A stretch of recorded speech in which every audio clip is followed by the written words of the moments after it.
Tenemos que dejar la alegría y tenemos que volver a nuestra situación y hablar de esta semana trágica, dolorosa, con compatriotas muertos, con manifestaciones, pero también, lamentablemente, con asusadores, con ataques a la propiedad pública y privada y con la muerte de inocentes, la muerte de gente que no pudo llegar a destino por circunstancias distintas y bloqueos.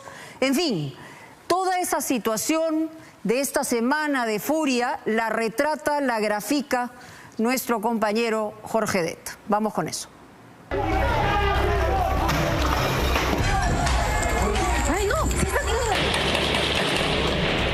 Ya los acorralaron, le están tirando piedras.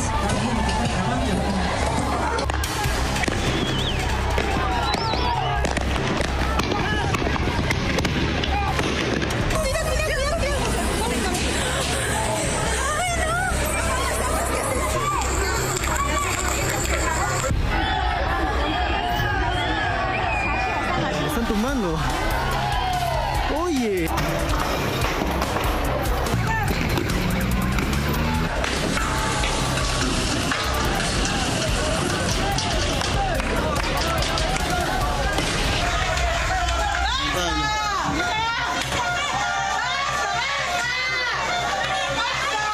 La policía pide que paren la violencia, que no.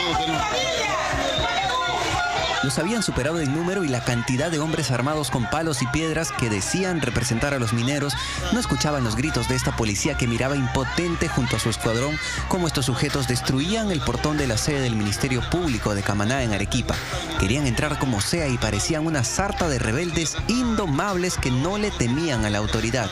Se requiere más personal de la Policía Nacional de Perú para que puedan ir a apoyar a sus compañeros porque esto les sale de control. Nos un llamado al general de la región de Arequipa para que tenga todo el conocimiento y envíe más refuerzos. Vamos a ver qué van a hacer, señores. Compartan la transmisión. Ingresan. Están ingresando. Cientos de mineros ingresan a la fiscalía. Se ingresan a la fiscalía, señores. Esto se sale de control. Un llamado al general para que envíe más refuerzos. Para que envíe más refuerzos acá a Camaná. Son muy pocos. Sacan todas las cosas para quemar. Están sacando todas las cosas para quemar, señores. En esta segunda semana de protestas, luego del fallido golpe de Estado de Pedro Castillo y la juramentación de Dina Boluarte como nueva presidenta del país, más de 20 carreteras fueron bloqueadas en todo el país. ¡No quieres más! ¡Hay niños! ¡Hay niños! ¡Están agáchense, que no te vea! En Arequipa, además, quemaron la sede del Poder Judicial.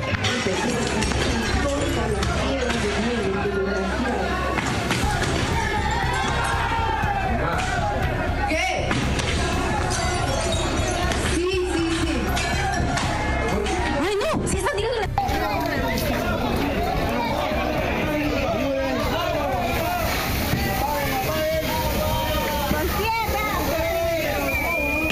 Saquearon tiendas comerciales, los manifestantes entraban a los buses que no podían avanzar y robaban las pertenencias de los pasajeros.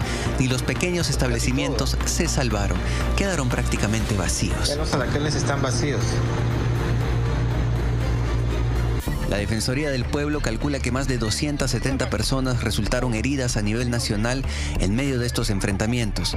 Los manifestantes de Arequipa, por supuesto, no fueron la excepción en su intento por tomar el aeropuerto de la ciudad. Levántalo. ¿Cuál es su nombre?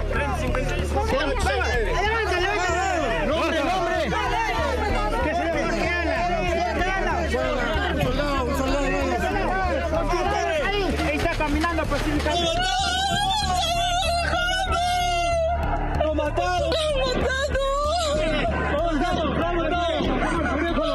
Lo más terrible de esta semana ocurrió en Ayacucho. La misma ministra de Salud lo confirmó. 8 muertos y más de 50 heridos. Los certificados de defunción confirmaron que el 90% de las muertes se produjeron por proyectil de balas y perdigones.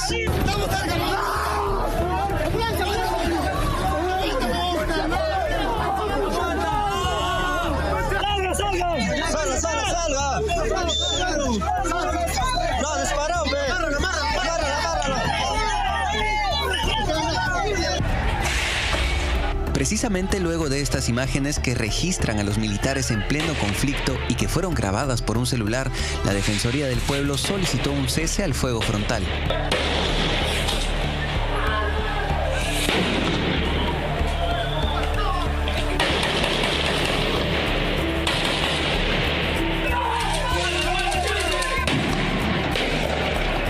Los ministros de ambas carteras, Interior y Defensa, deben salir a darle explicación a la ciudadanía sobre el comportamiento de las Fuerzas Armadas y el comportamiento de la Policía Nacional. No se puede utilizar munición no reglamentaria ni arma no reglamentaria, y además el uso de la fuerza está perfectamente reglamentado en la Ley de Uso de la Fuerza de la Policía Nacional y del Ejército, así como en el caso de la policía hay un manual de derechos humanos aplicable a la función policial donde se establece con claridad cuáles son los pasos que hay que dar en circunstancias como esta. En esta ciudad la violencia sobrepasó todos los límites. Las personas que no salieron a protestar también eran víctimas de los furibundos sujetos que lanzaron piedras sin control. Van a robarse toda la laptop. Abuelo, sal de la casa ya porque... ¿Qué va a salir en ese pleno? Que no salga, por favor. Mira, ya los acorralaron, les están tirando piedras.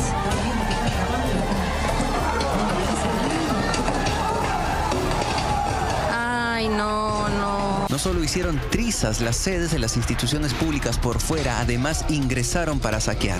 Se llevaron computadoras y todo lo que encontraban a su paso. Otra turba hacía lo mismo en las empresas privadas, como en esta tienda a la que entraron a robar celulares mientras uno de ellos grababa y animaba a sus amigos a hacer lo mismo. Pasa uno solo.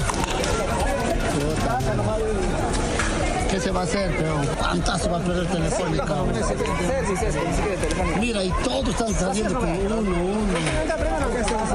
Ahí es el almacén de ese. Abra también, pero anda, entra si quieres. Abra nomás. ¿Quieres? Abra también. Entra y saca, Pérez, si quieres. ¿Así pares con geles? ¿Así pares con geles? Debes andar como yo, con gente apretona nomás. Más de 1000 manifestantes intentaron tomar el aeropuerto Alfredo Mendívil Duarte. La policía, ya reforzada por los militares, después de varios minutos lograron controlar e impedir el atentado.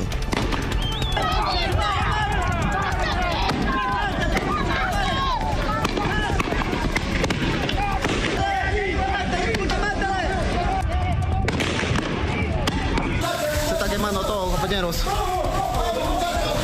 Lo que nadie pudo impedir es que decenas de vándalos quemen por completo esta sede de la Superintendencia Nacional de Registros Públicos en Huamanga.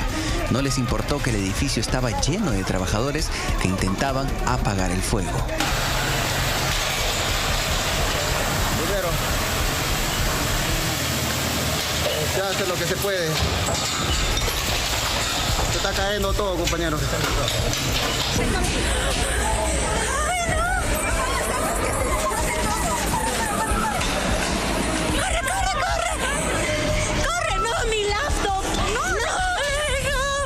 Esto es en Cusco y aquí tampoco importó la vida de aquellos que también son parte del pueblo.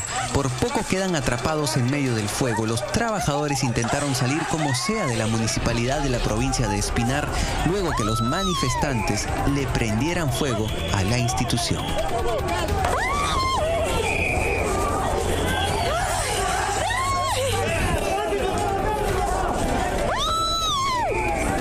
Esta ciudad, que sostiene su economía en el turismo, es una de las más afectadas económicamente, no solo por los daños materiales. Según la Cámara de Turismo de esta ciudad, aquí se llegan a perder cerca de 2 millones de soles diarios a causa de las protestas que han detenido el flujo normal de turismo casi por completo. Turistas de todo el mundo se han llevado la peor experiencia de su vida, quedando atrapados en medio de uno de los conflictos más terribles que afronta el país. Hola, soy de Argentina, estamos de viaje y nos encontramos en más de 24 horas sin poder cargar los celulares, ya nos estamos quedando sin plata, sin comida, no tenemos agua tampoco, ni las necesidades básicas, así que por favor, ayúdennos.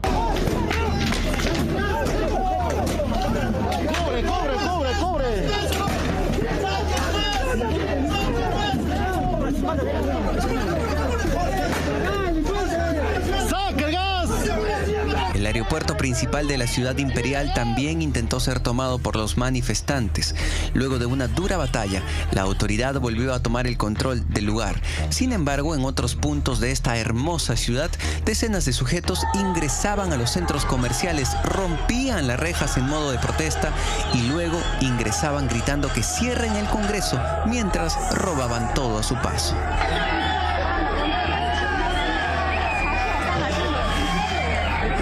¡Me están tomando! ¡Oye!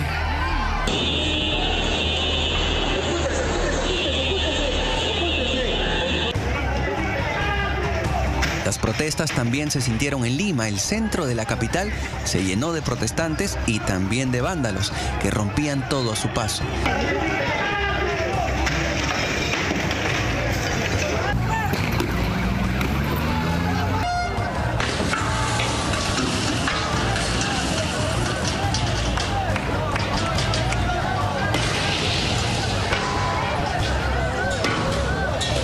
Mientras esto sucedía, personas llegaban por tierra de distintas ciudades, la mayoría montados sobre la tolva de modernas camionetas 4x4 que los traían hasta la capital. ¿De dónde son, amigos? ¿De dónde son? ¿Del Bray? Bray.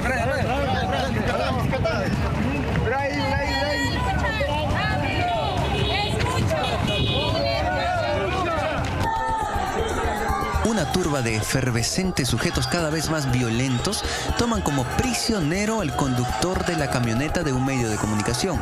Era un hombre mayor, claramente inofensivo, que suplicaba ser liberado y que por lo menos le dejen sacar sus cosas. La situación se sale de control, impiden que el vehículo avance, impiden que el conductor maneje y en pleno centro de Lima arremeten y levantan en peso a una camioneta de aproximadamente 2.000 kilos.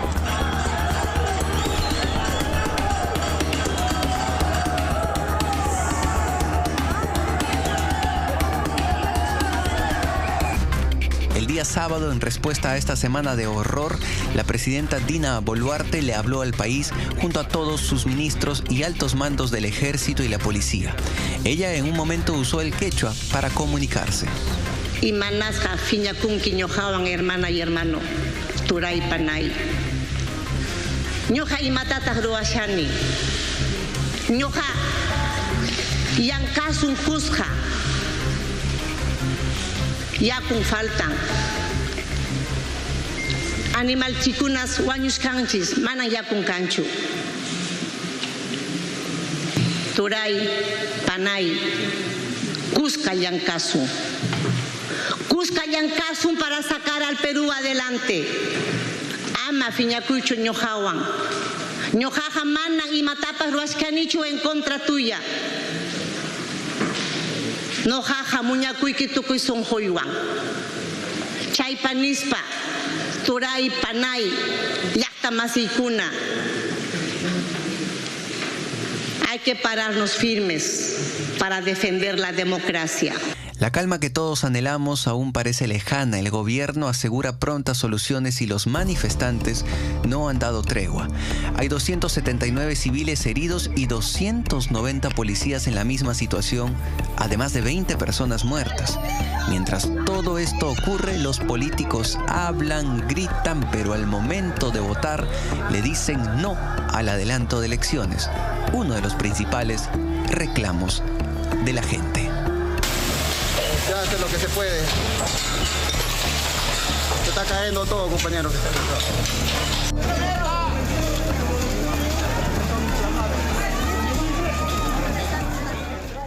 Sumamente importante separar la paja del trigo, y hay que ser claros también. Seguramente hay decenas de manifestantes que quieren levantar la voz de protesta y ese derecho está consignado.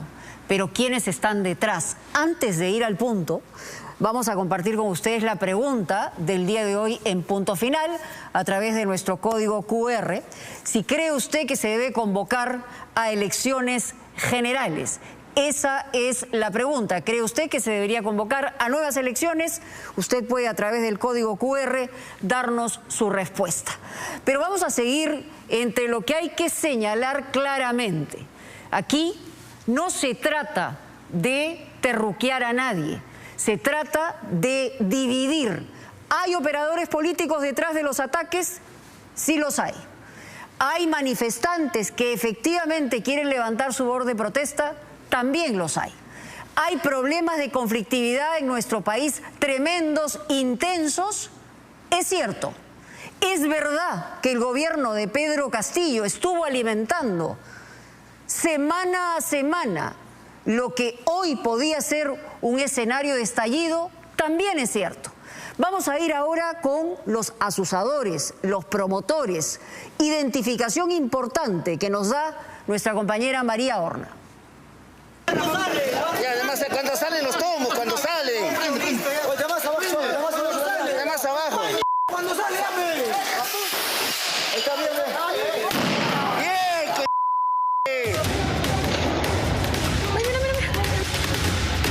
Tras el golpe de estado del expresidente Pedro Castillo y durante los enfrentamientos registrados en Lima, Apurímac, Arequipa, Junín y Ayacucho, más de 20 peruanos lamentablemente han perdido la vida en medio de una ola de violencia que ha generado caos y terror en nuestro país.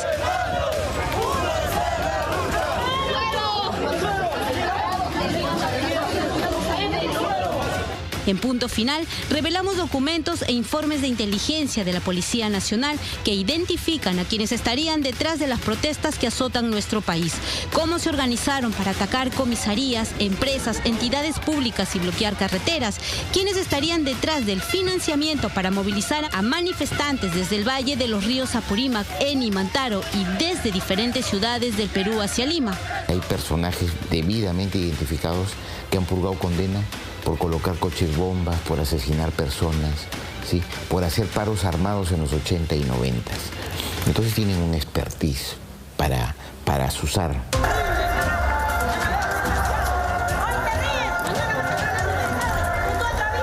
Los manifestantes rompen el cerco policial y se enfrentan a la policía en un intento por tomar el Palacio de Justicia.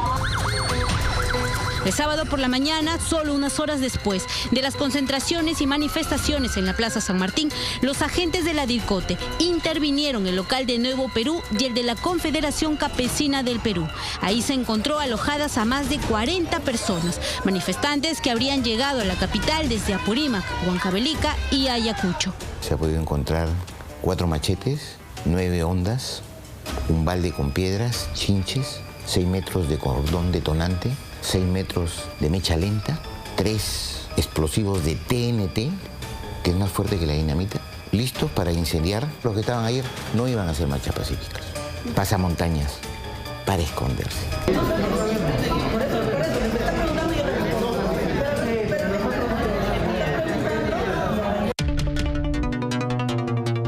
Reportes de inteligencia de la Dirección contra el Terrorismo señalan que durante las marchas convocadas en el centro de Lima para protestar contra la presidenta Dina Boluarte, el adelanto de elecciones y el cierre del Congreso, estuvieron dirigentes del Movimiento por la Amnistía y Derechos Fundamentales conocido como Movadef, brazo político de la organización terrorista Sendero Luminoso.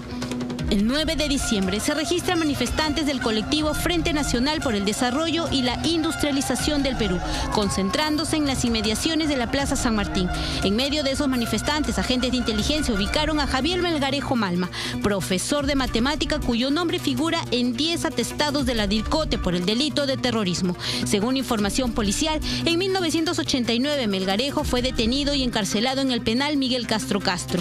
En 1991 salió en libertad por falta de pruebas. En el 2011, cuando el Movadef intentó ante el Jurado Nacional de Elecciones inscribirse como partido político, la firma de Melgarejo Malma figura como adherente de este movimiento. Agentes de inteligencia antiterrorismo captaron imágenes de Javier Melgarejo junto a manifestantes agitando banderas, usando megáfonos y mostrando pancartas alusivas al cierre del Congreso.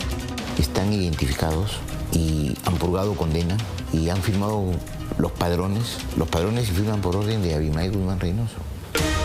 En otro punto de las movilizaciones se identifica a Marta Liliana Uriarte Burga liderando a un grupo de manifestantes en la Plaza San Martín. Nosotros vayamos arriba al Congreso, no nos vayamos, compañeros, así nomás sin armas. Que nadie salga a trabajar un solo día a desaparecer a Lima, a desaparecer a Lima.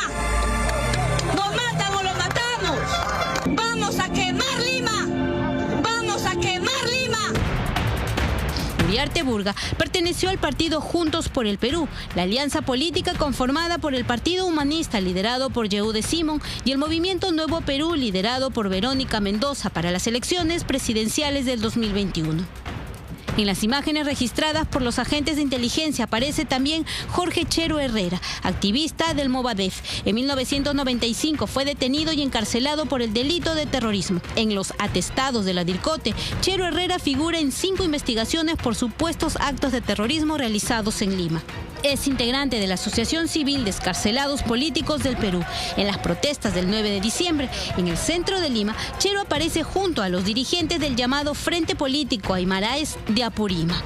Este documento también confirma la presencia de María Atoche Vilca, dirigente del Comité Nacional de Reorientación y Reconstrucción del CONARE-SUTEP, comité vinculado al Movadef. María Atoche fue integrante del Comando de Campaña Electoral de Perú Libre. En marzo de este año, Atoche visitó Palacio de Gobierno y fue recibida por el entonces presidente Pedro Castillo. Las imágenes captadas el 10 de diciembre muestran también a Hilda Chuyuncuy Madueño, docente perteneciente al SUTEP Callao. Según información policial, Chuyuncuy fue detenida en agosto de 1989 con 2 revólveres y mechas de dinamita. Fue acusada de haber participado en una acción terrorista en el mercado mayorista de Huancayo. En la imagen captada por la policía se observa a la profesora en la Plaza San Martín con un cartel solicitando nuevas elecciones. El gobierno dictó el estado de emergencia en Apurímac, Arequipa e Ica tras las muertes registradas durante los enfrentamientos en Andahuayla. Informes de inteligencia identifican a quienes serían los actores detrás de esta ola de violencia.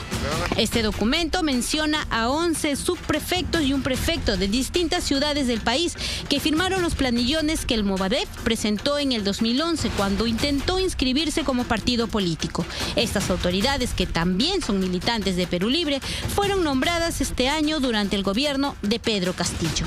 Eliseo Guamaní Curihuamaní, prefecto regional de Apurímac.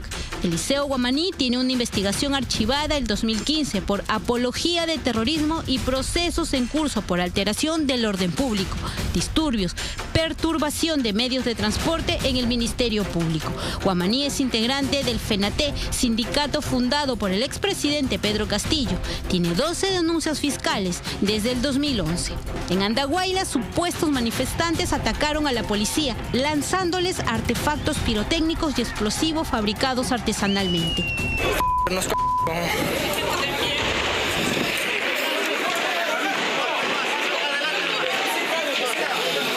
Estos contenían dinamita y perdigones.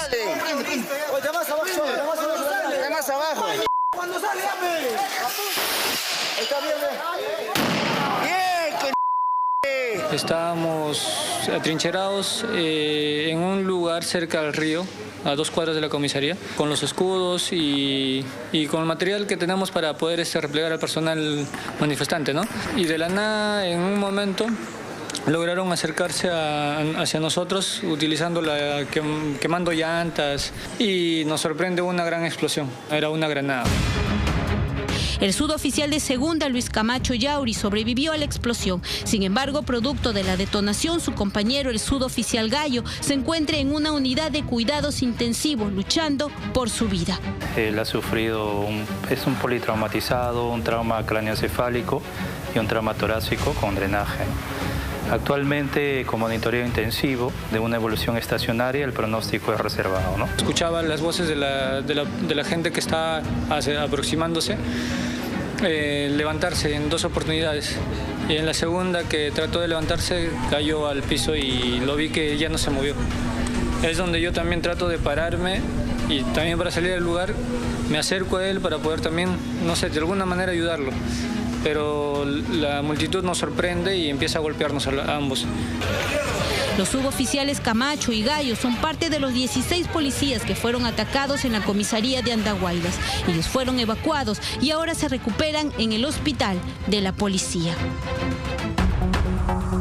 Informes de inteligencia señalan que los grupos que bloquearon la Panamericana Sur en el sector conocido como Barrio Chino fueron organizados por Juan Marcelo González Loaiza. González Loaiza es conocido por contratar a personas para trabajar en fincas agrícolas de Ica. González es considerado por la policía como el principal asusador de los bloqueos en la Panamericana Sur. La policía también ha identificado conversaciones en grupos de WhatsApp, eventos Perú Libre, Nuevo Constituyente, Paro Total Carretera Lima, Pedro Castillo Libertad, Toma de Poder Abancay, Cerremos el Congreso. En estos grupos se observa cómo los organizadores envían fotografías de su participación en marchas, comunicados a favor de una asamblea constituyente, la liberación de Pedro Castillo y el cierre del Congreso. Muchachos, compren cuetones, fuegos artificiales, chifladores sirven como armas de larga distancia. Quemen los autobuses de la policía, agarren a los tombos y háganle callejón oscuro. Muy bien.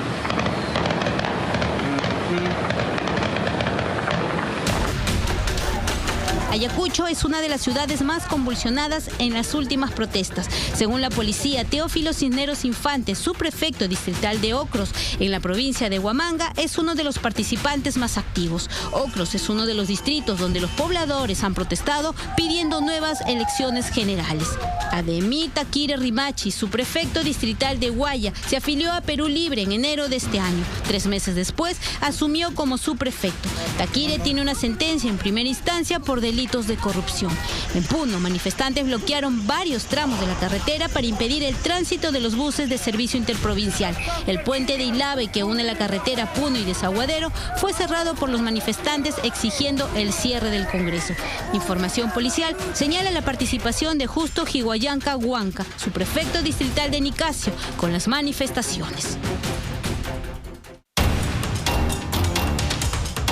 El 14 de diciembre, 30 camionetas fueron intervenidas en el kilómetro 54 de la Panamericana Sur. Eran manifestantes que llegaban a Lima desde el Brain. En esta intervención se halló piedras, hondas y municiones que, según las investigaciones, iban a ser utilizadas en las manifestaciones del centro de Lima.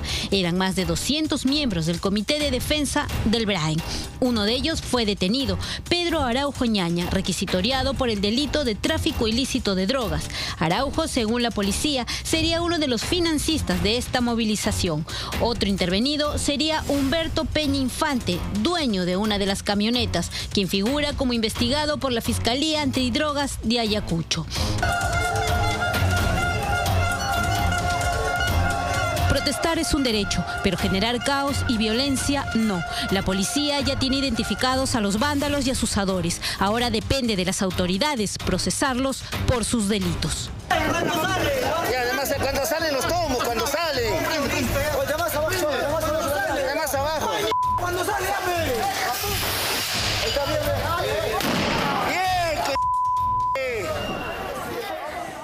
Bueno, queda claro que con este reportaje se han identificado varios de los promotores de estos ataques que fueron al locales del Poder Judicial, bloqueo de carreteras, ataque contra la propiedad privada.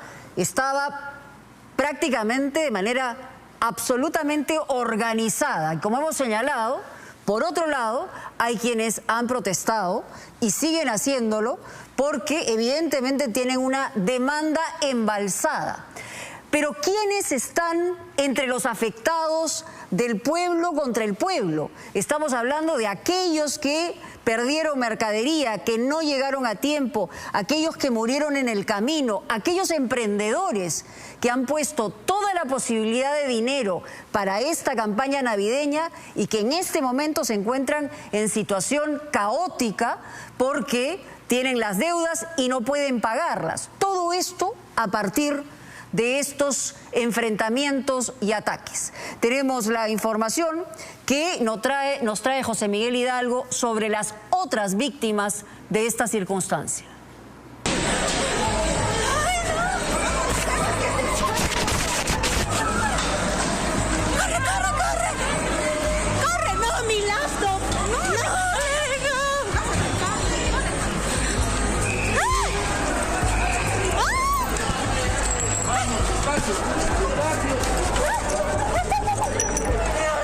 Son sus propios conciudadanos los que atacan la municipalidad de Espinar. Esta trabajadora del área de catastro saca su celular y graba el momento exacto en el que huye. La única puerta de salida está en llamas. Y la salida alterna está siendo apedreada por los manifestantes que intentan quemar por completo la municipalidad de Espinar en Cusco.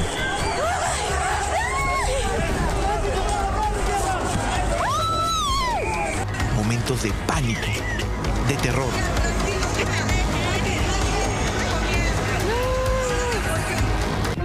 Pero también momentos de dolor y tristeza.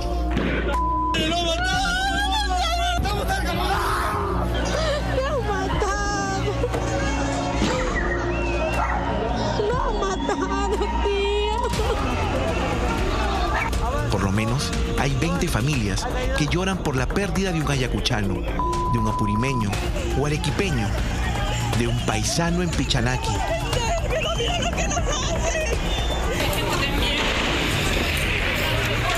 Y también rezan por la recuperación de decenas de policías que fueron atacados, secuestrados y golpeados.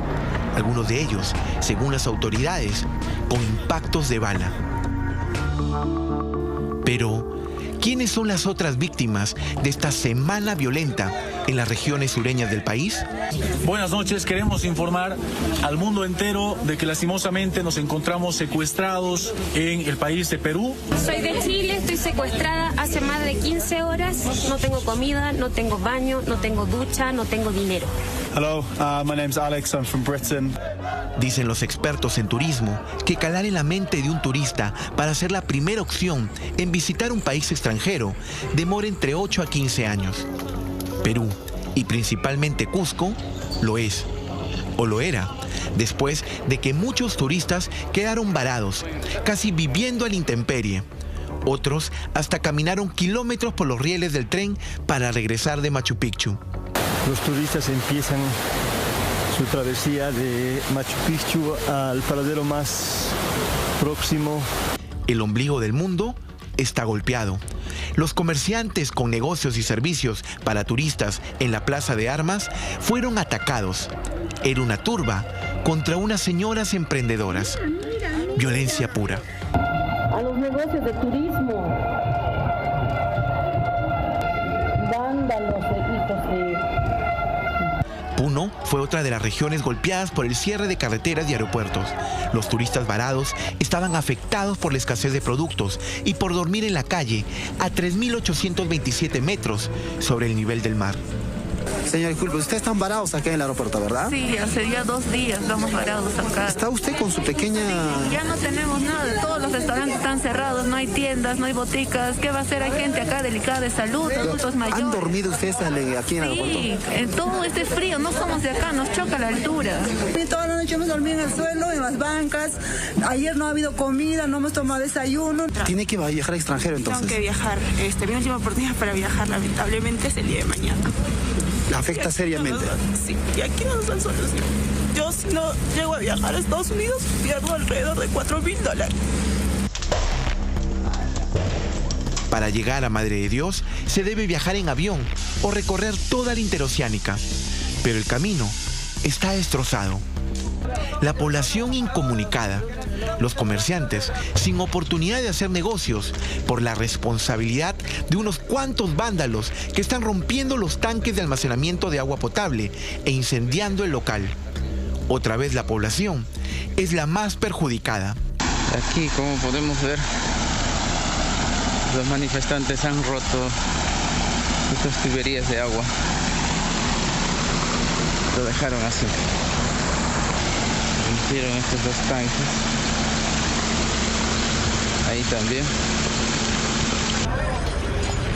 La Panamericana Sur era intransitable, tomada en varias regiones del país, pero en cada ruta había piquetes de vándalos, sujetos que eran capaces de robar mercadería, atacar ambulancias y hasta colocan conos para cobrar a cada vehículo menor que intentaba transitar. Por eso, impedían que los periodistas se acerquen a ellos. Los manifestantes realizando este saqueo a una camioneta que estaba transportando algunos alimentos. En este grifo han colocado este anuncio que dice: se acabó el combustible, viva el paro. Y es que los manifestantes han obligado a los trabajadores a colocar estos anuncios aquí en cada uno de estos surtidores, y nos señalan que sí hay algo de combustible aún, pero no pueden vender. Les han obligado a que no vendan combustible. Mira cómo han destruido la ambulancia. Y son estos mismos sujetos quienes impidieron que ambulancias con menores de edad, que necesitaban urgentemente llegar a Lima para ser operados, puedan cruzar los puentes. 30 niños tenían que ser operados para que no mueran. Solo llegaron a tiempo 5. Eso no tiene nombre.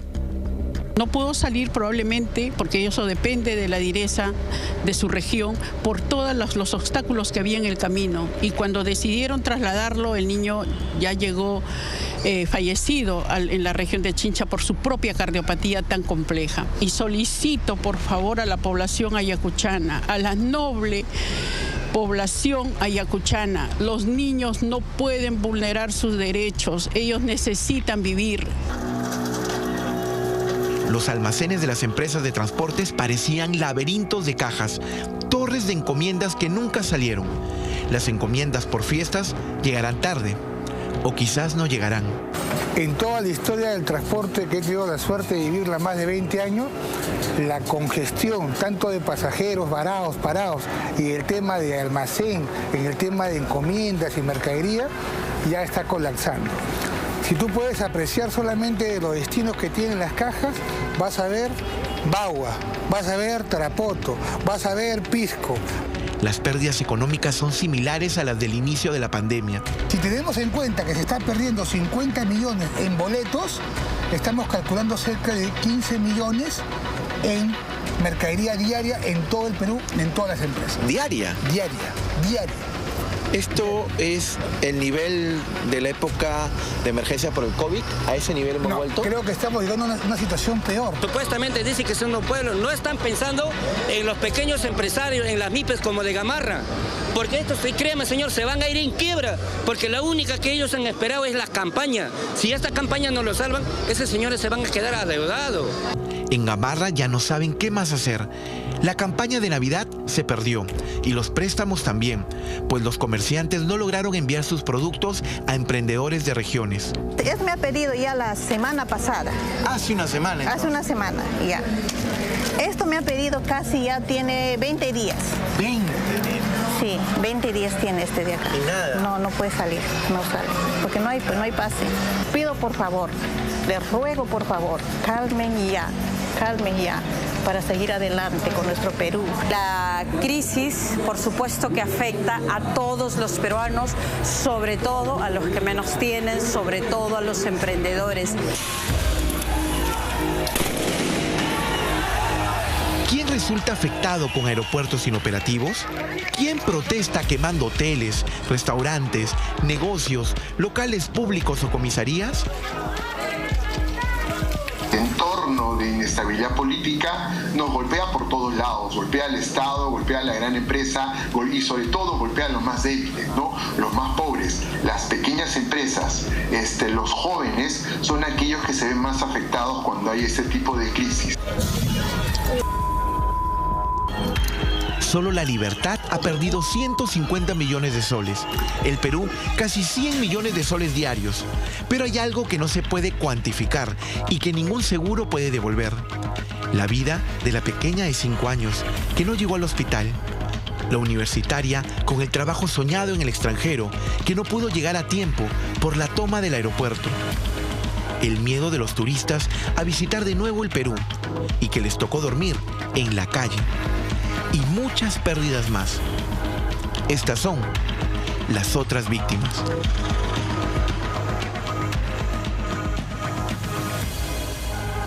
Evidentemente aquí no hay ganadores, solamente aquellos operadores interesados y subjetivos que quieren movilizar y exacerbar. Vamos a regresar con la entrevista a la presidenta Dina Boluarte. Volvemos con eso.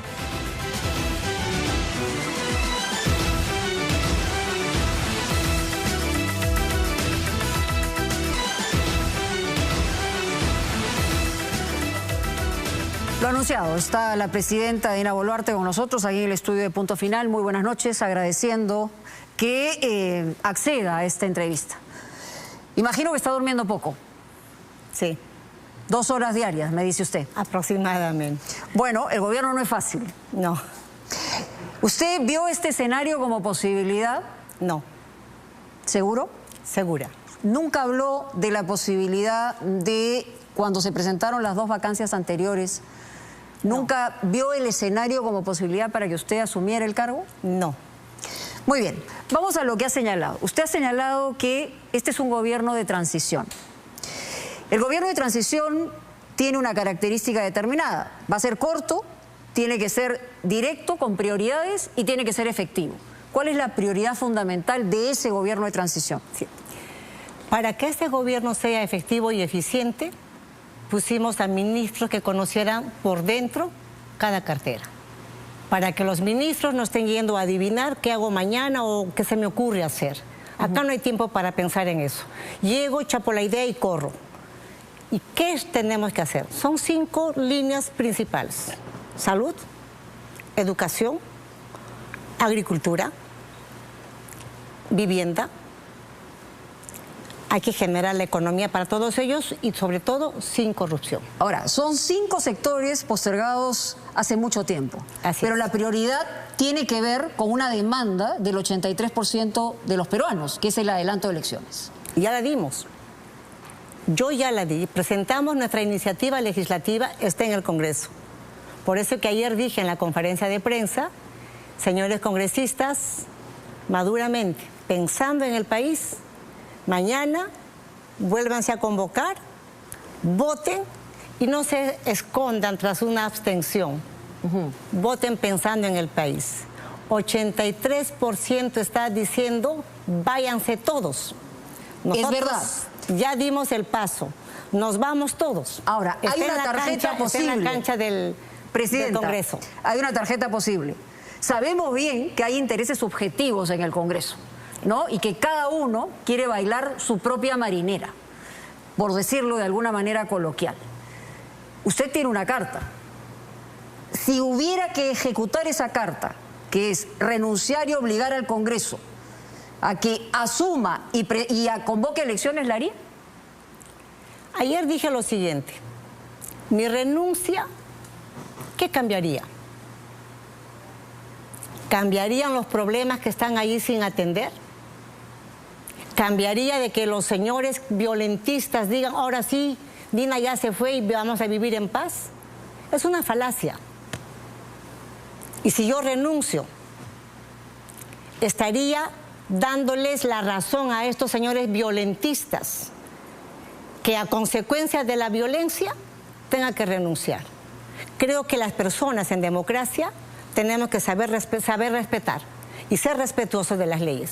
En consecuencia, lo correcto, hacer las reformas políticas, porque tampoco podemos ir a una nueva elección sin reformas políticas. Hay quienes dicen que eso es una excusa. Para evitar, no, el Congreso que tenemos, los políticos que tenemos, que el pueblo, y mediante estas reformas políticas, podemos cambiar la clase política y el país pueda tener un Congreso respetable, unos políticos que den la cara para resolver los problemas del país y no estemos siempre esperando que lleguen políticos que han recibido prebendas de algunos empresarios y llegando al Congreso tengan que estar pagando esas deudas electorales encerradas en corrupción. Tenemos que trabajar esas reformas políticas. Sin ella, estamos perdidos. Perú Libre la llevó conjuntamente en la plancha con Pedro Castillo a la victoria en las elecciones.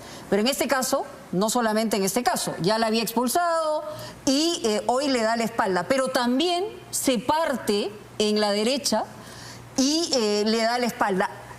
Paradójicamente, Fuerza Popular y algunos otros votos de la derecha están tratando de respaldarla. ¿Cómo analiza usted ese cuadro político? Mire, yo creo que agradezco a las bancadas responsables del Congreso, aún sin coincidir conmigo políticamente, estén apoyando por una gobernabilidad. Eso es madurez política y hay que saber reconocer esa actitud positiva de cara a las necesidades del país para que desde la democracia que ellos son y Dina Boluarte elegida en esa fórmula presidencial, podamos trabajar ya sin ese camino intolerante entre el Congreso y el Ejecutivo. Trabajemos juntos. Yo felicito la acción de estas bancadas, reitero que sin coincidir conmigo políticamente, estén apostando por el país. ¿Cree usted que van a reconsiderar y finalmente van a aprobar el adelanto de elecciones? Yo creo que sí, porque si no que se muestren a la población tal cual son. Pongan la cara y digan, yo no quiero irme. Pero claro, el Ejecutivo también puede presionar políticamente hablando. Vamos a presionar. Ayer nos hemos reunido con el Consejo de Estado hasta bien tarde, estaba el presidente del Congreso, hemos conversado con él. Él está en toda la disposición de volver a convocar para que se defina de una vez por todas en el Congreso aquel clamor popular del 85% de la población que quiere que nos vayamos todos. Vayámonos todos, pues ¿cuál es el problema? ¿Qué intereses están cuidando en sus curules? ¿Fue un error señalar en el Congreso cuando usted asume que iba a ser la presidenta hasta el 26 o fue un acuerdo con el Congreso? No. La juramentación tenía que darse conforme a la Constitución. Y cuando a nosotros nos eligieron, aquel 6 de junio del año pasado, la Constitución dice periodo de gobierno 5 años. Yo no podía juramentar fuera del contexto legal. Por eso que la juramentación ha sido hasta el 28 de julio del 2026. Vamos a lo que ha anunciado esta noche y ojalá que sea más específica. Usted ha dicho que mañana pasado se cambia de premier. Primero, se ha hablado de que efectivamente este es un gabinete técnico y no podría enfrentar la situación política que estamos viviendo. ¿Quién va a ser el premier? Te voy a agradecer que me permitas todavía la reserva del nombre. Te voy a agradecer. ¿Cuál es el perfil del premier? Porque ya lo tiene, me imagino. Sí. Político, pero también que mire con esa sensibilidad que necesita mirar las necesidades del pueblo. Que conozca el Perú profundo. ¿Jorge Nieto? No. Descartamos a Jorge Nieto. Sí. ¿Alguien que usted conoce hace mucho tiempo? Sí. ¿Y por qué confía que él va a tener el manejo político necesario? Él o ella, porque yo he sido muy democrática. ¿Él o ella? ¿Puede ser ella? No sabemos, por eso te voy a agradecer de que me dejes ese margen de reserva para darle tranquilidad al pueblo peruano. ¿Usted me permitiría insistir un poco? Alberto Tarola, que es su amigo. Él o ella, vamos a ver en los próximos días. ¿Cuándo lo va a anunciar? Dígame así, no diga mañana o pasado, dígame ¿cuándo lo va a anunciar? El martes. El martes. Asume el premierato. Recomponemos el gabinete el día martes. ¿Cuántos van a salir y cuántos van a entrar? No son muchos. 3, 4, bueno, 2 le renunciaron. Y esto en un momento difícil para usted. Me imagino que debe haber sentido también preocupación al momento que le renuncian 2 y además son muy explícitos en lo que señalan, ¿no? Sí, yo quiero reconocer aquí la valentía de los ministros que me están acompañando en mitad de esta crisis. Y eso es lo que se necesita, coraje y valentía para poder afrontar esta situación difícil, política y social. Así es que, ministros, seguimos con fuerza. Muchas gracias por estar aquí conmigo en este momento. Entonces, difícil. Los 2 que se fueron, obviamente van a ser designados. El premier estamos hablando. ¿Hay algún cambio más? No. De esos estamos hablando de 3 cambios. ¿Con eso se puede afrontar la situación que hoy vivimos?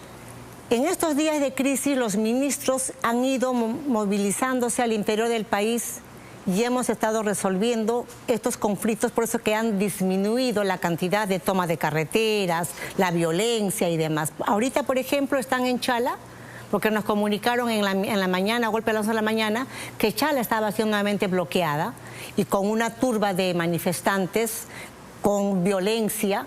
Inmediatamente se trasladaron el ministro de Energía y Minas, porque son los mineros ilegales que están generando el problema allá en Chala, el ministro de Trabajo y de Transporte. y acaban de comunicarnos que han llegado a buenos arreglos. Así es que solamente quiero convocar a los peruanos a trabajar en paz. No tenemos tiempo para entrar en violencia, y a aquellos que están atizando, están asusando y se esconden tras la población que quiere trabajar en paz. ¿Tiene un nombre que le haya sorprendido entre los que asusan, atizan? La policía tiene los nombres. El ministro Otaro en algún momento habló de operadores políticos y señaló a Bermejo. ¿Usted cree? Yo prefiero no señalar a nadie, sencillamente las investigaciones van a fluir con los días y se sabrá la verdad. Yo prefiero solamente convocar a la población peruana, a mis hermanas y hermanos. Ama Fiñacuicho. Busca ya en caso. ¿Si lo puede traducir, por favor? No te enojes, trabajemos juntos. Claro, pero hay razones para enojo.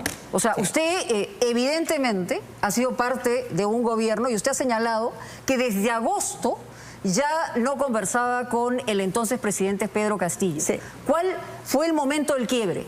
Porque no ha sido solamente la cuestión de confianza, como lo dice en las declaraciones anteriores. O sea, ¿cuál fue el punto de quiebre? ¿Las denuncias, las investigaciones por corrupción?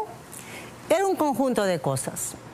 Nosotros, desde que empezamos el gobierno, lo primero que le dije al expresidente Castillo: presidente, su gobierno tiene que diferenciarse de los otros gobiernos. Es decir, lucha frontal contra la corrupción, caiga quien caiga. Eso se lo dije antes de que nos entregaran las credenciales de haber ganado las elecciones. Sí. Y luego también le sugerí que su primer gabinete tenía que ser un gabinete sobrio, sereno, que diera tranquilidad, por lo menos de año y medio trabajar tranquilos para poder linear la gestión política del país. ¿No le hizo caso? No. Y luego... Pero usted dijo que si lo vacaban se iba. Y entonces la gente que antes la respaldó, digamos, en este momento la ve como, lo ve como un acto de traición, ¿no? Sí. Aquella vez cuando se presentó la primera moción de vacancia, pude leer el texto de esa presentación de vacancia. La verdad no tenía sentido político, constitucional, jurídico. Entonces dije yo, si con este texto vacan a un presidente, ¿qué me quedo en ese Congreso? No tiene sentido en la seriedad de que no se puede estar vacando a un presidente así por así. ¿Y qué la hizo cambiar? ¿Qué me hizo cambiar? Mientras corrían los tiempos, el pueblo está esperando solución a sus problemas. Y este tiempo hemos tenido muchos consejos descentralizados. Algunos dicen que esos escenarios de consejos descentralizados generaban una mayor división respecto a regiones y Lima. Y eso ha provocado también que se embalse la expectativa, pero al final no se ha respondido a esa expectativa. Esos consejos descentralizados, al inicio, se generó mucha expectativa. Cada alcalde venía con su lista de peticiones. Cada gobernador venía con su lista de peticiones. Pero en la cancha, ¿qué porcentaje de eso se han resuelto? Eso le pregunto yo a usted. Por eso es de que yo digo, ahora, siendo la presidenta de la República, por lo menos atendamos aquello que hemos ofrecido, no solo en campaña, sino estando en gestión en estos consejos descentralizados. Usted, vuelvo a señalar, desde agosto dice que no conversaba con Pedro Castillo. ¿Usted considera que ha habido premeditación entre el grupo de gente alrededor de Pedro Castillo para un escenario de este estallido político y violentista? ¿Cree usted que ha sido parte que es responsable en parte de esta situación? Mirando la calle y de cómo está generándose la violencia, tomando aeropuertos, quemando instituciones públicas como el Poder Judicial, Ministerio Público, comisarías, la brutalidad con la que han bloqueado las carreteras, la amenaza de tomar la Tarjea, la amenaza de tomar la hidroeléctrica de Mantaro, eso no es broma. Y eso no se prepara de un día para otro en cuanto el expresidente Pedro Castillo da el golpe de Estado y se levanta toda esta gente violenta de manera sin haberse preparado con anticipación. O sea, es consecuencia. Yo creo de que lo han ido preparando con anticipación y luego... ¿Y quiénes eran esas personas que estaban cerca? Estamos hablando de Betsy Chávez, del señor Bermejo, de los abogados, de Aníbal Torres. Quienes estaban tras esta cuestión de confianza a la cual yo me opuse era lamentablemente el expremier, la ministra Betsy Chávez. No lo he visto al congresista Bermejo en ese grupo, tampoco a estos abogados, pero de lo que yo pude ver en Consejo de Ministros, quienes plantearon esta cuestión de confianza ya preparada ante el Consejo de Ministros fue el premier y el presidente al costado. ¿Usted se ha reunido con Cerrón? No. ¿No ha tenido ninguna comunicación con él en esta situación cuando ha asumido la presidencia? No. Está distanciada completamente de Perú Libre. Cuando en el mes de mayo de este año, yo he estado con COVID, me dio COVID, recibí una llamada del doctor Vladimir y conversamos respecto de mi problema de salud y del apoyo que en el problema que yo tenía en la subcomisión de acusaciones constitucionales, la bancada me iba a apoyar.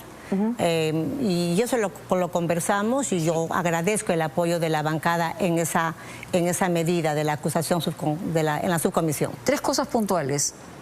¿Asume alguna responsabilidad política por los 23 muertos en este enfrentamiento? ¿Qué papel debe jugar la policía y la Fuerza Armada?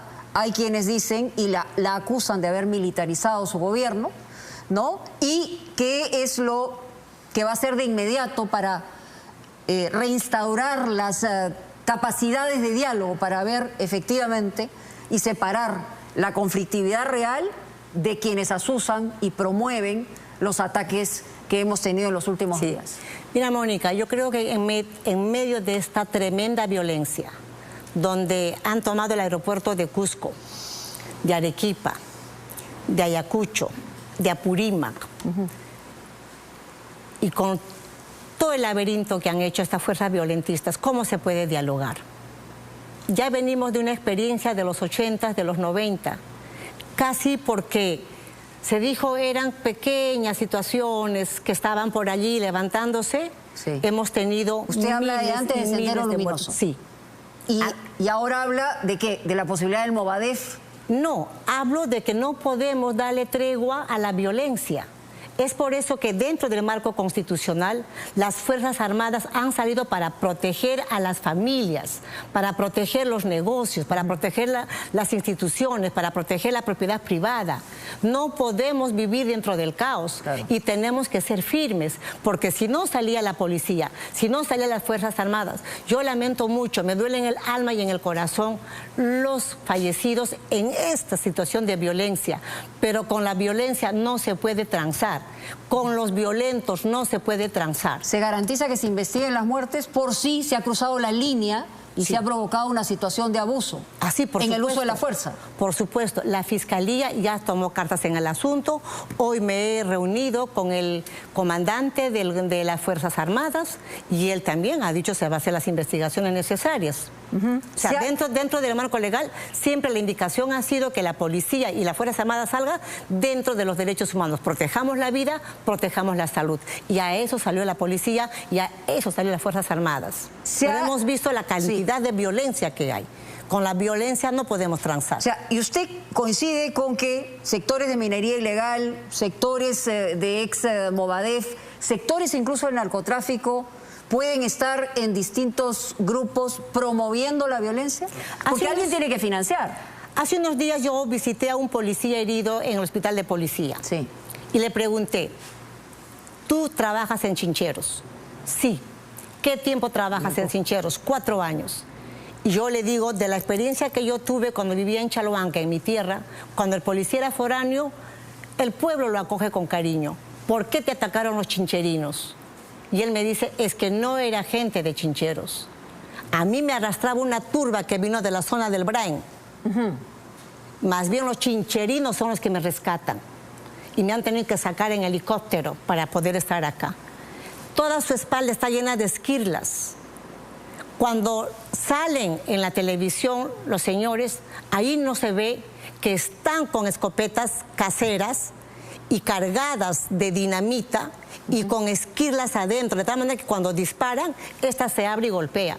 Hay 296 policías heridos. Tienen toda la espalda y las piernas impregnadas de estas tuercas, de estas esquirlas. Están disparando con ondas en ladrillos, adentro metido dinamita. Sí. Y hemos visto también, perdona que te interrumpa, hace unos días, tremendas camionetas Hilux ingresando a Lima. Eso es plata, ¿no?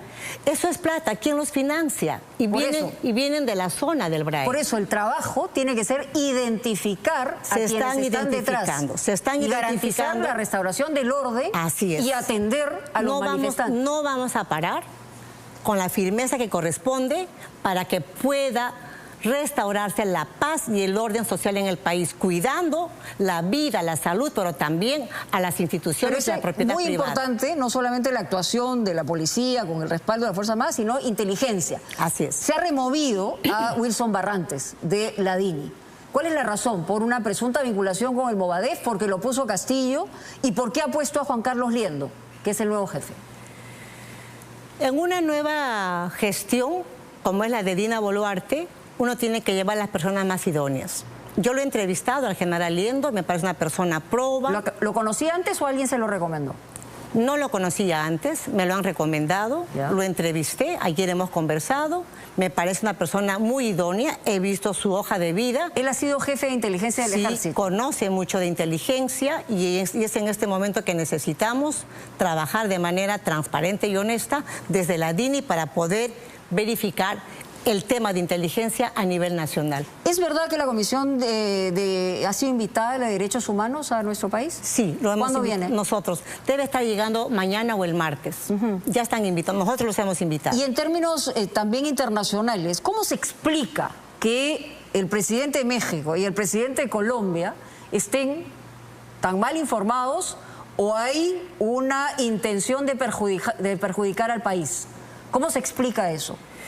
Mire, yo a través de Cancillería hemos visto los canales cuando sale el comunicado de México, de Colombia, de Bolivia y de Argentina.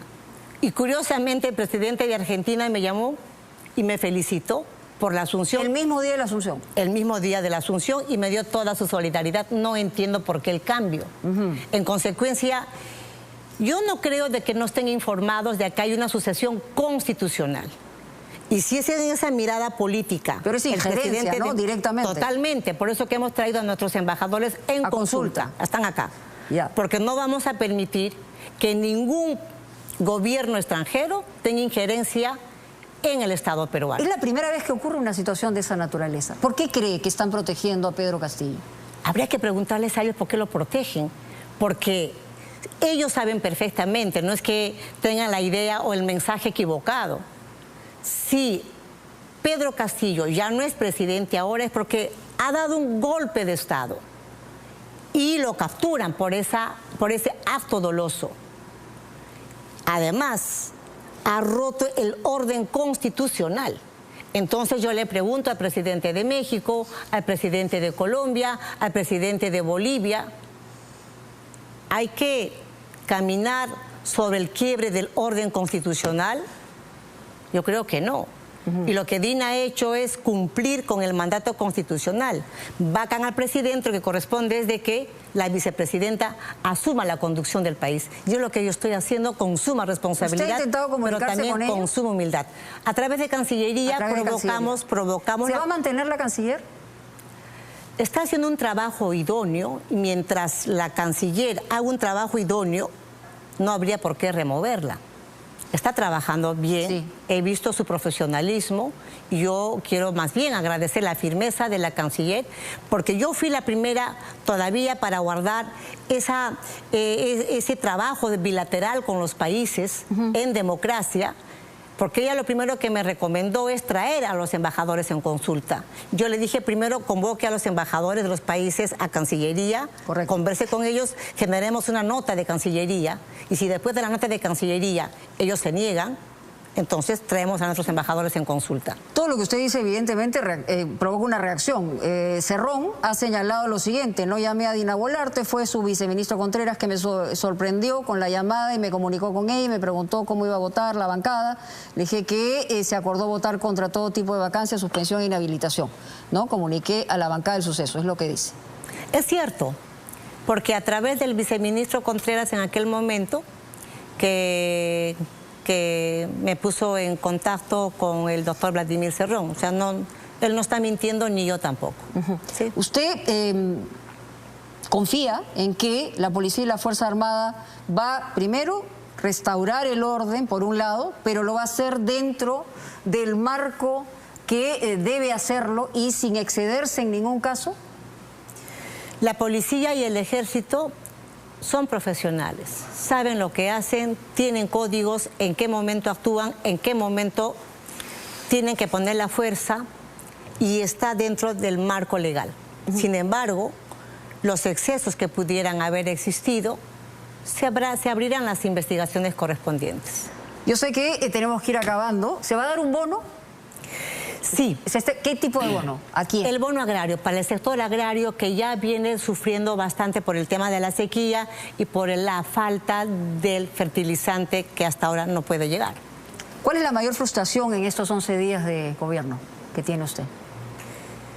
Como mujer me siento violentada por esta cantidad de gente que ha salido a pedir mi renuncia. Creo de que es una forma también de maltrato a la mujer.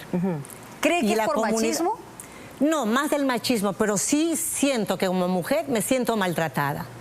Aquellas personas que están diciendo, y entre ellos varios congresistas, varones, que están pidiendo la renuncia de Dina Boluarte, porque en algún momento dijeron, ellos mismos, si vacan a Pedro Castillo, cualquiera, menos Dina Boluarte. ¿Por qué?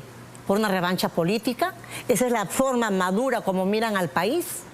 ¿Y qué hay de la gente que ha votado por ellos? Ha confiado en el voto, con su voto en el trabajo de ellos. ¿Qué hay?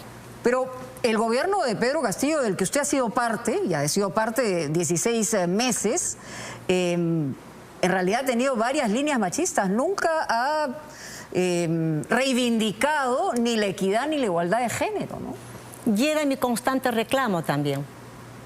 Como ministra dije 50-50, mujeres y varones, el gabinete.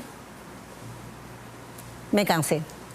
Sugerencias, recomendaciones, me cansé. Por eso que de agosto en adelante yo ya tomo distancia, ya no voy a Palacio a seguir conversando sobre temas de gobierno, pero sí nos saludábamos de manera cordial en los consejos de ministros los días miércoles que nos reuníamos los ministros para trabajar. Desde muy temprano y varios meses había una distancia enorme y eran antagónicas usted y Betsy Chávez. ¿Usted cree que ella ha sido parte de la distancia que tuvo usted con el gobierno en los últimos meses? La verdad, nunca de mayor importancia a la actitud de la señora Betsy Chávez. Yo me he conducido siempre de manera correcta. La he tratado siempre con el respeto que corresponde como ministra de Estado, y esa es la relación que ha habido entre ella y yo. ¿Usted se reunió con Eduard Málaga, promotor de la tercera vacancia, antes de presentar la vacancia? Sí. Me comentó que estaba reuniendo sus firmas para la vacancia. Yo le dije que había que apostar todavía por la gobernabilidad, que en democracia eso es lo que tenemos que hacer. Si no se hubiera presentado la cuestión de confianza, si no hubiera asumido Betsy Chávez, usted hubiera seguido, y eventualmente no hubiera habido una vacancia, porque se decía en ese momento que no habían los votos, ¿usted seguiría en el gobierno de Pedro Castillo? Hace bastante tiempo yo quería salirme del gabinete. ¿Por qué no lo hacía? Le decía al presidente, cambie de rumbo. Yo lo voy a seguir acompañando cuando vea que usted está tomando alguna decisión de cambiar de rumbo, de manera correcta, de manera honesta. No se dio. Por eso es que en este último tramo plantean la cuestión de confianza. ¿No confiaba en usted, Pedro Castillo? Yo creo que nunca confió, porque si hubiera confiado, hubiera tomado por lo menos uno de mis recomendaciones. No las tomó ninguna. Pero estuvo usted cuando estuvieron los Silva, los Gainer Alvarado, todas las investigaciones, en algún momento fue muy dura con las revelaciones que se señalaban. Hoy percibe que evidentemente, además del golpe de Estado que intentó Pedro Castillo, puede estar vinculados a todas esas investigaciones por corrupción que tiene. La Fiscalía tiene su rol de investigación, que investiga la Fiscalía y con el tiempo se sabrá. Y si es que está involucrado el expresidente Pedro Castillo en actos de corrupción, tendrá que responder ante la ley. ¿Qué es lo más importante para usted en los próximos días hasta fin de año? Tenemos que atender lo más urgente posible el tema del agro, el tema del agua. Están muriendo vicuñas en la zona de Galeras, de Tacna, bueno, hay una sequía enorme, ¿no? Pero no solamente es la sequía. Yo me he reunido con los alpaqueros y me he reunido con los ganaderos. SENASA ha descuidado la vacunación de toda esa zona, de toda esa fauna. Están muriendo por el tema de la sarna. Sí. Y también me he reunido con la embajadora de Australia, donde se han llevado nuestros auquénidos para allá, y le he dicho que podamos conversar, todavía hace más o menos como 2 meses, para que podamos atender en un convenio que vengan sus técnicos de allá de Australia y podamos cuidar la salud de nuestra vicuña, de nuestras llamas, de nuestras alpacas. ¿Cómo se va a impactar en la economía? Porque se viene muy difícil el año 23. O sea, no solamente hay que exigirle al Congreso que apruebe el adelanto de elecciones, eso va a tener un impacto donde va a generar una mayor tranquilidad. Eso, desde nuestro punto de vista, debería ser la prioridad del Congreso inmediatamente. Se puede hacer en 2 legislaturas, pero además hay un tema económico y el 23 viene difícil. ¿Qué ha conversado con su ministro de Economía para concluir? Para que por lo menos esta Navidad pasen bien nuestras hermanas y hermanos, vamos a dar un aguinaldo más de los 300 soles que se daban toda la vida. Para que puedan tener una Navidad bien. ¿Se sabe cuánto más? De 500 soles. 500 soles. 500 soles vamos a dar de aguinaldo a la población peruana, a los que están dentro de las planillas y reciben su aguinaldo en cada Navidad. Muy bien. Entonces, ¿mañana asume el nuevo premier o pasado mañana? Pasado mañana. Muy bien. No le quito más tiempo porque entiendo que tiene otros compromisos y también nosotros, evidentemente, cumplimos con la palabra que hemos empeñado. Muchas gracias. Gracias también por la invitación. Estaremos en cualquier momento nuevamente porque hay muchas cosas que han quedado pendientes. Muy gentil. Muy bien.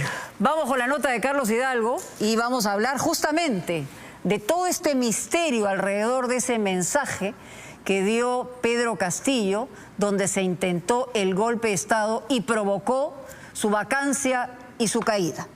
Vamos con eso. Se dictan las siguientes medidas: disolver temporalmente el Congreso de la República e instaurar un gobierno de emergencia excepcional. Declaración de Aníbal Torres Vázquez, 10 de diciembre del 2022. El presidente comenzó a leer su mensaje y al final de este leyó que disolvía el Congreso, entre hechos que son de conocimiento público. Como esta situación no se había comentado antes, pregunté al ministro del Interior si iban a intervenir el Congreso, quien me indicó que no sabe nada. Y pregunté al ministro de Defensa si iban a salir las Fuerzas Armadas y me contestó que a él no le han dicho nada. A partir de la fecha y hasta que se instaure el nuevo Congreso de la República, se gobernará mediante decretos ley. Terminado el mensaje, salí a la antesala del despacho del presidente, que es la sala de embajadores. Me senté en un sillón meditando lo que estaba ocurriendo. En eso se presentó el presidente diciéndome: vienen a llevar a mi familia, por lo que los voy a llevar a la Embajada de México. Lo único que atiné a decirle es: te acompaño. Esta es la declaración que Aníbal Torres, el expresidente del Consejo de Ministros, brindó al Ministerio Público sobre los acontecimientos del miércoles 7 de diciembre, cuando el expresidente Pedro Castillo pretendió cerrar el Congreso de la República y dar un estado de excepción.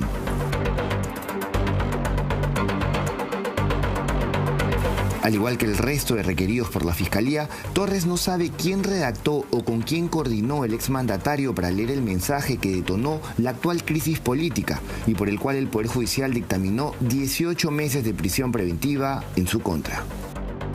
Declaración de Aníbal Torres Vázquez, 10 de diciembre del 2022. Pregunta 18. Diga usted si asesoró al expresidente de la República para que se procediera a cerrar el Congreso y se declarase el estado de emergencia. Respuesta. No he hablado absolutamente nada con el presidente sobre el cierre del Congreso. Incluso antes hemos hablado sobre la presentación al Congreso de la cuestión de confianza, pero era con el fin de equilibrar los poderes. O sea, lo que usted me está diciendo que desde el 7 de diciembre hasta la fecha, en ningún momento usted ha hablado con el expresidente respecto a quién redactó ese mensaje. Es que no lo consideramos nosotros importante la estrategia legal. No es importante. Importante es que no ha habido ningún delito y que su carcelería es injusta. El jueves 15, el Poder Judicial ordenó 18 meses de prisión preventiva contra el expresidente, aceptando el requerimiento del Ministerio Público que lo investiga por la presunta comisión de los delitos de rebelión, conspiración, abuso de autoridad y grave perturbación de la tranquilidad pública. Entre los argumentos, el juez Juan Carlos Checley validó el argumento fiscal referido a la intención de Castillo de buscar asilo en la Embajada de México, la tarde en la que fue detenido saliendo del centro de Lima. Ninguno de los delitos que se le intentaron y se le intentan al presidente Castillo han tenido no solamente consecuencia, ni siquiera podemos decir que sean configurados en grados de tentativa. Tiene que haber existido por lo menos una intención colegiada. Esto es lo que dice Raúl Noblecilla, abogado del expresidente que junto a Ronald Atencio comparte ahora su defensa legal. El jueves decidieron, al igual que Castillo, no participar en la audiencia de prisión preventiva. Sin embargo, en lo que respecta al intento de peligro procesal, es la propia declaración de Aníbal Torres ante la Fiscalía la que compromete al expresidente en su intento por obstruir la acción de la justicia. Terminado el mensaje, salí a la antesala del despacho del presidente, que es la sala de embajadores. Me senté en un sillón meditando lo que estaba ocurriendo. En eso se presentó el presidente diciéndome, vienen a llevar a mi familia, por lo que los voy a llevar a la Embajada de México. Lo único que atiné a decirle es te acompaño. Si bien el juez Checley no se pronuncia sobre el fondo de los supuestos delitos cometidos por Castillo, sí hace referencia a que el mensaje a la nación realizado por el exmandatario generó una afectación de gran magnitud contra el orden constitucional y los poderes del Estado. ¿Dónde está el levantamiento en armas? ¿Dónde está realmente el hecho material? El hecho que tú puedes decir, ahí está el militar, ahí están tomando y derrumbando las puertas del Colegio de Abogados. Con 18 meses por delante para que la Fiscalía pueda presentar una acusación formal por este caso, aún queda pendiente definir quién le redactó el mensaje a Castillo, o en todo caso con quién acordó que el golpe se iba a llevar a cabo. ¿Con quién habría supuestamente conspirado? Como hemos visto, Aníbal Torres en su declaración ante la Fiscalía señala que no sabía nada. No he hablado absolutamente nada con el presidente sobre el cierre del Congreso. Incluso antes hemos hablado sobre la presentación al Congreso de la cuestión de confianza, pero era con el fin de equilibrar los poderes. ¿Él conocía el contenido del mensaje del presidente Castillo? Se ha enterado, él lo dice en su declaración, se ha enterado cuando terminó de leer su mensaje al presidente Castillo. Entonces, él dice que lo llamaron para que asista a Palacio acompañando a la ministra. Entonces ha asistido. Él efectivamente ha visto cuando han llamado a la periodista, al camarógrafo del canal del Estado, del canal 7, pero eso es lo que él ha visto. Pero él no los ha llamado. Ninguno de ellos ha declarado que Aníbal Torres llamó. Lo dice Duberly Rodríguez, expresidente del Poder Judicial y hoy abogado del expremier Torres, a quien se le dio comparecencia restringida. Como se quiera, los ministros que estuvieron presentes durante el mensaje de Castillo fueron el entonces ministro de Defensa Gustavo Bobbio, el ministro del Interior Willy Huerta y la presidenta del Consejo de Ministros Betsy Chávez. Bobbio le dijo esto a la Fiscalía. Declaración de Gustavo Bobbio, 9 de diciembre. Como yo estaba cerca de Aníbal, le dije, esto no puede ser. Todos estábamos atónitos, había un aire de incredulidad e inmediatamente me puse a pensar muchas cosas en mi cabeza. Logré comunicarme con el general Ojeda y le dije que adopte las disposiciones necesarias, ya que no se podía hacer caso a lo que dijo el presidente y que había que evitar todo el choque con la población. Luego me fui al Ministerio de Defensa y oficialicé mi renuncia. Y Betsy Chávez, a lo que ya se conoce respecto a sus comunicaciones por WhatsApp con los ministros en ese momento, y en los que parecería haber estado al tanto de todo, se suma la declaración de Cintia Malpartida, periodista de TV Perú, quien fue testigo de excepción de lo que sucedió ese día en Palacio. Declaración de Cintia Malpartida. A las 11:20 aproximadamente me llaman de mi jefatura y me dicen que hay una actividad en la presidencia del Consejo de Ministros, en donde me dicen que parece que voy a ingresar a cubrir dicha actividad. Avanzamos un poco más y llega Betsy Chávez y ella nos recibe muy cerca a la puerta para el ingreso a PCM. Yo le pregunté si íbamos a hacer una entrevista y ella me dijo, sí, ya, ahorita. Abre la puerta, en dicho ambiente observo al entonces presidente que estaba sentado en su escritorio. Es ahí cuando le pregunto a la premier Betsy Chávez, ¿va a hacer entrevista? Me dice, no, va a hacer mensaje a la nación. Ella era como la directora y estaba a cargo de lo que estaba pasando en ese momento. El ex premier Aníbal Torres, en este momento asesor de la presidencia del Consejo de Ministros, ¿sabe quién redactó ese mensaje? No lo sabe, lo dice claramente su declaración.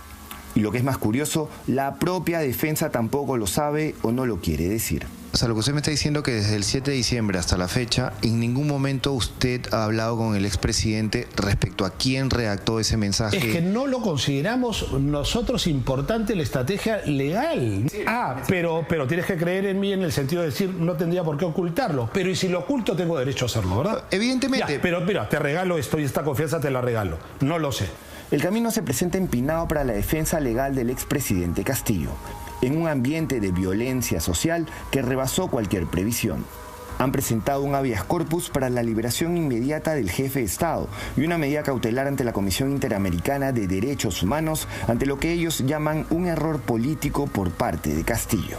El accionar del expresidente Pedro Castillo con este mensaje a la nación aceleró todo. ¿Que él es el gran responsable de esta situación? No, es que eso es otra de las cosas que tampoco podemos ser tan injustos.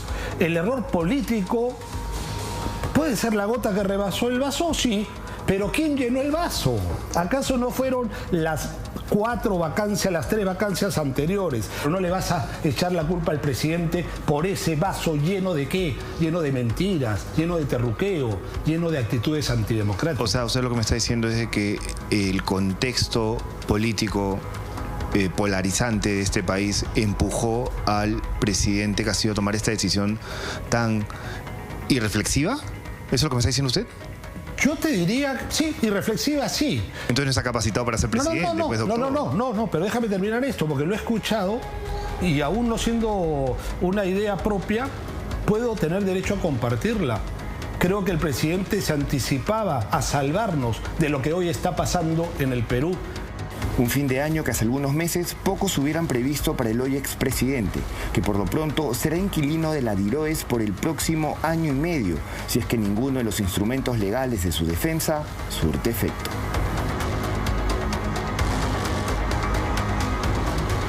Se seguirán conociendo detalles importantes. Vamos a regresar luego de la pausa.